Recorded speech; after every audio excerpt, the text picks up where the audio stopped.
नमस्कार विद्यार्थी मित्रांनो आणि वाचकांनो, आजचा जो व्हिडिओ आहे या व्हिडिओचा विषय आहे Sachin Kiras theory of time compensation and its analogy with the electrical engineering, म्हणजेच its analogy with the LCR circuit. आजच्या व्हिडिओचा विषय काय आहे की Sachin Kiras theory of time compensation आणि its analogy with the electrical engineering म्हणजे LCR सर्किट।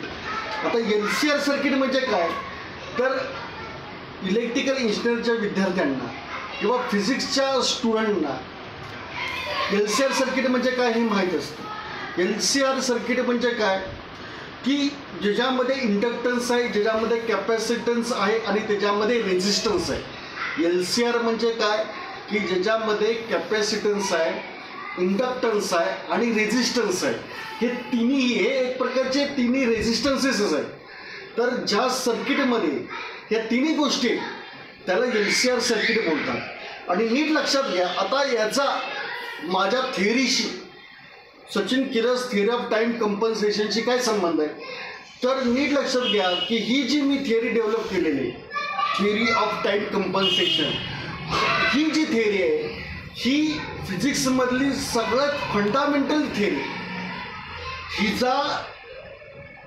प्रत्येक गोष्टीशी याची ॲप्लिकेबिलिटी जे बोलतात ना, हिची ॲप्लिकेबिलिटी ही न्यूटन्स लॉज ऑफ मोशनच्या एवढी आहे। या थिअरीची जी ॲप्लिकेबिलिटी जी आहे ही न्यूटन्स लॉज ऑफ मोशन हा जसा युनिव्हर्सली फॉलो होणारा नियम आहे तसा Sachin Kiras theory of time compensation हा सुद्धा युनिव्हर्सली फॉलो होणारा विषय आहे। आणि या थिअरीची Sachin Kiras theory of time compensation काय सांगतं, sun integrates and moon differentiate. जेव्हा टाइम डिफरन्शिएट होतो तेव्हा स्पेस क्रिएट होतो। According to theory of time compensation जेव्हा टाइम डिफरन्शिएट होतो तेव्हा स्पेस क्रिएट होतो। तर ह्याचा LCR सर्किटशी काय संबंध आहे तर नीट लक्षात ठेवा, LCR सर्किट जे आहे ना, life is nothing but LCR circuit. According to Sachin Kiras theory of time compensation life is nothing but the LCR circuit. दोन प्रकारचे सर्किट असतात, एक LCR सर्किट असतं आणि दुसरं प्युअरली रेझिस्टिव्ह सर्किट असतं। आता प्युअरली रेझिस्टिव्ह सर्किट म्हणजे काय तर नीट लक्षात ठेवा, हे जे सर्किट आहे का नाही सण, आता इलेक्ट्रिकल सर्किटमध्ये काय असतं, एक बॅटरी असते म्हणजे एक पॉझिटिव्ह टर्मिनल असतं आणि एक निगेटिव्ह टर्मिनल असतं। आणि नॉर्मली करंट हा निगेटिव्ह टर्मिनलकडून पॉझिटिव्ह टर्मिनलकडे फ्लो होतो, म्हणजे फ्लो ऑफ इलेक्ट्रॉन।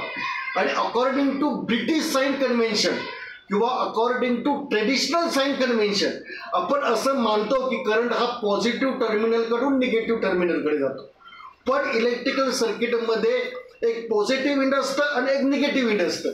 तर पॉझिटिव्ह विंड जो असतो तो सन रिप्रेझेंट करतो।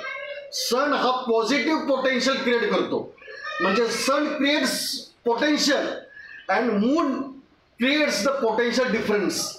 तर नीट लक्षात ठेवा की पॉझिटिव्ह पोटेन्शियल हा सनच्या अंडरखाली येतो, निगेटिव्ह पोटेन्शियल हे मूनच्या अंडरखाली येतं। आणि अर्थ अलॉंग विथ अनादर प्लॅनेट्स, अर्थ आणि अलॉंग विथ अनादर प्लॅनेट्स, बाकीचे सगळे जे प्लॅनेट आहेत हे मिळून लोड क्रिएट होतो। जो पॉझिटिव्ह आणि निगेटिव्ह टर्मिनलच्या मध्ये जो जोडला जाणारा लोड आहे तो लोड म्हणजे अर्थ आणि बाकीचे सगळे प्लॅनेट्स। आणि LCR सर्किट म्हणजे याच्यामध्ये राहू आणि केतू यांची भूमिका पण निर्णायक आहे। आता राहू केतू ही ट्रेडिशनली ॲस्ट्रॉलॉजिकल म्हणजे भारतीय ज्योतिषशास्त्रानुसार दिलेली नावं आहेत, ॲक्च्युली त्याचा ज्योतिषशास्त्राशी ॲस्ट्रॉलॉजीशी संबंध आहे।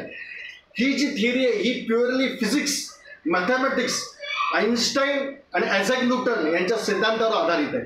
तर आपल्या भारतीय ज्योतिषशास्त्रामध्ये ज्याला राहू आणि केतू बोलतात, हे राहू आणि केतू काय असतात ॲक्च्युली की पृथ्वी सूर्याभोवती भ्रमण करते, तिची जी भ्रमण कक्षा आहे, तिची जी ऑर्बिट आहे आणि चंद्र हा पृथ्वीभोवती भ्रमण करतो, त्याची जी ऑर्बिट आहे पृथ्वीभोवती फिरण्याची चंद्राची जी ऑर्बिट आहे जिथे एकमेकांना छेदतात ते जे 2 पॉइंट आहेत त्याला भारतीय पुराणकथानुसार किंवा भारतीय ज्योतिषशास्त्रानुसार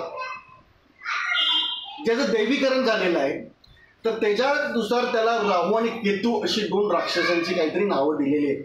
ॲक्च्युली राहू आणि केतू हे ते 2 छेदनबिंदू आहेत. चंद्राची भ्रमणकक्षा, चंद्राची पृथ्वीभोवतीची भ्रमणकक्षा आणि पृथ्वीची सूर्याभोवतीची भ्रमणकक्षा ज्या 2 पॉईंटमध्ये छेदली जाते ती जी भ्रमणकक्षा आहे त्या म्हणजे ते जे 2 पॉईंट आहेत त्याला राहू केतू बोलतात. आणि हे राहू केतू म्हणजेच एक कॅपॅसिटिव्ह आणि इंडक्टिव्ह जो रेझिस्टन्स क्रिएट होतो, जो कॅपॅसिटिव्ह रिॲक्टन्स जो क्रिएट होतो आणि इंडक्टिव्ह रिॲक्टन्स क्रिएट होतो तो या दोघांच्यामुळे क्रिएट होतो. तर प्युअरली रेझिस्टिव्ह सर्किट म्हणजे काय की प्युअरली रेझिस्टिव्ह सर्किट म्हणजे सन आणि एक प्लॅनेट त्याच्याभोवती फिरतोय, हे झालं प्युअरली रेझिस्टिव्ह सर्किट. आणि LCR सर्किट म्हणजे काय की सन त्याच्याभोवती अर्थ फिरते, अर्थभोवती चंद्र फिरतो आणि त्याचे 2 छेदनबिंदू आहेत.